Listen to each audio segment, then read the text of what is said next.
এই যে একা একা চলাফেরা করছেন, জীবন নিয়ে শঙ্কায় ভুগেন না কখনো? যে আমার পরিবার সবাই তো, আমি আমার মাকে বলেছি যে দেখো, মানে আমরা যে লড়াই নেমেছি, আমার একটা মনে হয় কি কোনো রাজনীতিবিদের না বাসায় মৃত্যুটা হইতে পারে না, এটা কোনো ভালো মৃত্যু না।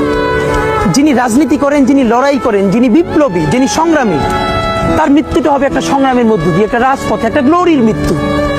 আমি তো ভীষণভাবে প্রত্যাশা করি, আমি ছোটবেলা থেকে এই স্বপ্নটা দেখি, অনেক জায়গায় বলেছি যে একটা তুমুল মিছিল হচ্ছে অন্যায়ের বিরুদ্ধে, সেই মিছিলের সামনে আমি আছি, কোনো একটা বুলেট এসে আমার বুকটা হয়তো বিদ্ধ করে দিয়েছে, এবং সেই মিছিলে আমি হাসতে হাসতে আমি শহীদ হয়ে গেছি।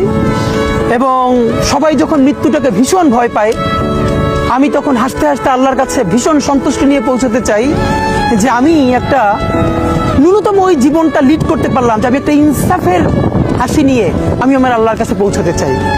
সুতরাং আগামী 50 বছর বাঁচলাম, কোনো ইম্প্যাক্ট তৈরি হলো না আমার দিয়ে, দেশের জন্য, রাষ্ট্রের জন্য, উম্মার জন্য, জাতির জন্য।